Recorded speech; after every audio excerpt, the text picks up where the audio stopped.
₹55,48,200 drugs મંગાવનાર ડીસીબીના ગુનામાં નાસ્તા ફરતા મુખ્ય આરોપીને દબોચતી સુરત શહેર SOG police commissioner Shri Anupamsinh Gehlot Surat શહેર નાઓ દ્વારા no drugs in Surat city અભિયાન અંતર્ગત નાર્કોટિક્સના ગુનામાં સંડોવાયેલ નાસ્તા ફરતા આરોપીને પકડી પાડવા અંગે આપેલ સૂચના અનુસાર સંયુક્ત પોલીસ કમિશનર શ્રી રાઘવેન્દ્ર વત્સ ક્રાઇમ નાયબ પોલીસ કમિશનર શ્રી રાજદીપસિંહ નકુમ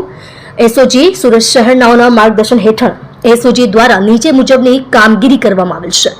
ઉપરોક્ત સૂચના અન્વયે એસઓજી પોલીસ ઇન્સ્પેક્ટર નાઓએ સુરત શહેર ગુજરાતના તથા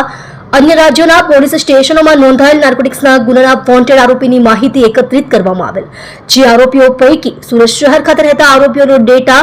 અલગ કરી આ આરોપીઓને ઝડપી પાડવા એસઓજી ટીમના માણસોને સૂચના આપવામાં આવેલ, જે સૂચના અન્વયે સુરત શહેર એસઓજી નાઓના માણસો વર્કઆઉટમાં હતા।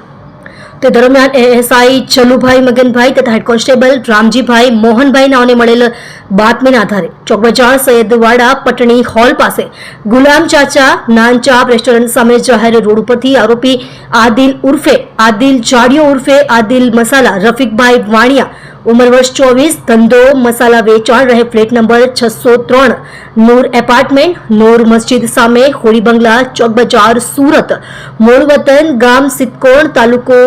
જિલ્લો ભરૂચવાને દબોચી લીધેલ છે। મજકૂર આરોપીની પૂછપરછ કરતા આરોપીએ જણાવેલ કે સુરત શહેર ક્રાઇમ બ્રાન્ચ દ્વારા ગઈ તારીખ 26/11/2024 ના રોજ સચિન કબલેતા ચેકપોસ્ટ જાહેર રોડ ઉપરથી આરોપીઓ ઇરફાન ખાન મોહમ્મદ ખાન પઠાણ રહે સૈયદપુરા સુરત मोहम्मद तौसीफ उर्फे तौसीफ कोको मोहम्मद रफीक शाह रहे भरीमाता रोड चौक बजार सूरत अशफाक इरशाद कुरैशी रहे ख्वाजादानानी दरगाह पासे अठवा सूरत वाला नाओने मेफेडोन ड्रग्स वजन 554.82 ग्राम किंमत ₹55,48,200 तथा अन्य मुद्दामाल